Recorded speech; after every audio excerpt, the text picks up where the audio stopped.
Dalam nama Bapa dan Putra dan Roh Kudus. Amin. Bapak, Ibu, Saudara-saudari sekalian, salam jumpa kembali dalam renungan inspiratif Minggu Biasa ke-13 berdasarkan Injil Markus bab 5 ayat 21 sampai 24, ayat 35 sampai 43. Berlutut dan berdoa. Bapak, Ibu, Saudara-saudari terkasih, pernah diceritakan tentang seorang jenderal yang memutuskan untuk melakukan serangan balasan terhadap musuh, walaupun menurut perhitungan banyak orang, pasukannya pasti kalah. Tetapi jenderal itu begitu yakin bahwa dia pasti menang. Hanya tentaranya saja yang ragu-ragu. Karena itu, dalam perjalanan menuju medan perang, dia beristirahat di sebuah tempat yang suci untuk berdoa.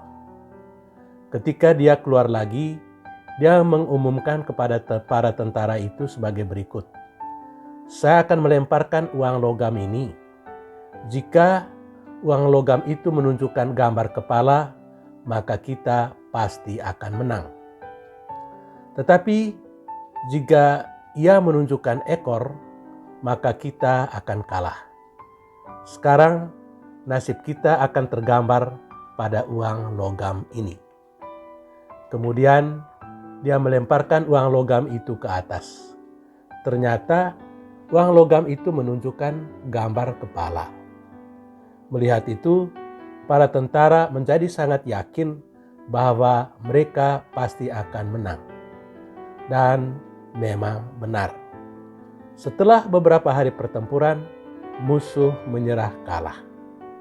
Pada hari berikutnya, salah seorang perwiranya berkata kepada sang jenderal, pertempuran itu menunjukkan bahwa tidak seorang pun bisa mengubah nasib. Mungkin, jawab sang jenderal sambil menunjukkan kepada perwira itu bahwa uang logam yang dilemparkannya tadi bergambar kepala di dua sisinya. Dilempar dengan cara apapun, pasti yang keluar adalah kepalanya. Lalu jenderal itu menambahkan, saya pikir keyakinan dan kepercayaanlah yang membuat kita menang. Bapak, Ibu, Saudara-saudari sekalian, kepercayaan atau keyakinan mempunyai kekuatan yang dahsyat. Ia dapat memenangkan suatu peperangan atau pertarungan. Tetapi iman juga dapat mengantar orang kepada keberhasilan atau mungkin kesembuhan dari sebuah penyakit. Iman seperti itulah yang dimiliki oleh Yairus sehingga anaknya bisa hidup kembali, dan seorang perempuan yang sakit perdarahan sehingga ia juga bisa sembuh dari penyakitnya. Bapak, Ibu, Saudara-saudari terkasih, dalam Injil hari ini, Yesus berbicara tentang iman. Baik iman Yairus maupun iman seorang perempuan yang tidak disebutkan namanya.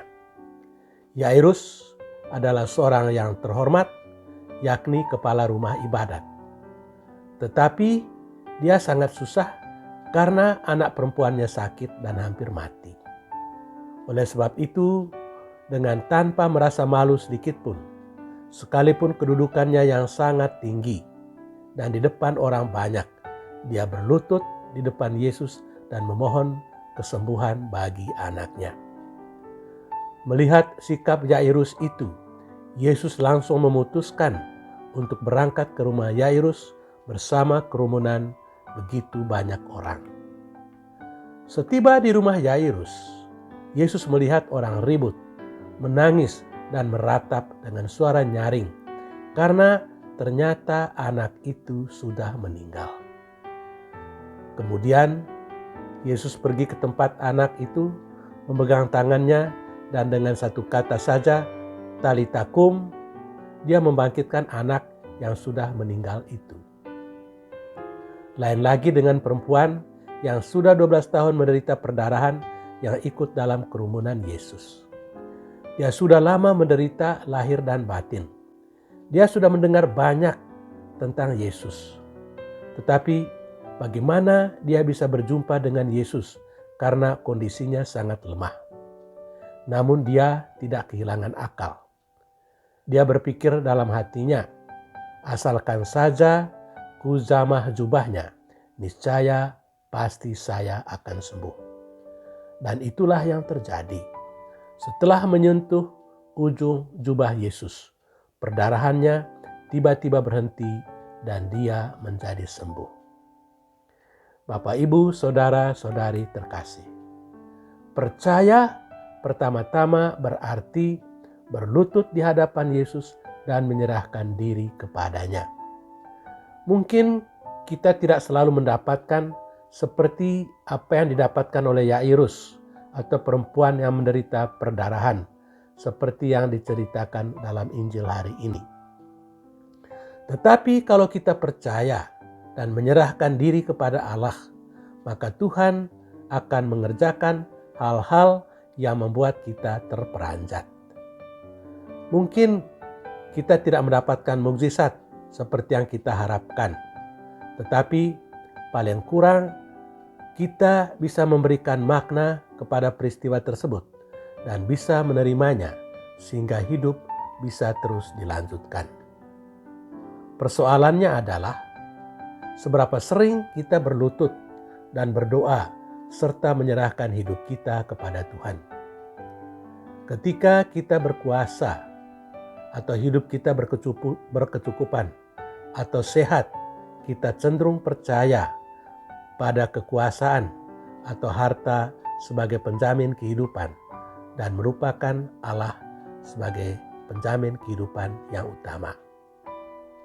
Semoga kabar gembira yang kita dengar dalam Injil hari ini mendorong kita untuk berlutut dan berdoa, bukan cuma di gereja, tetapi juga di rumah-rumah dan tempat kerja kita masing-masing.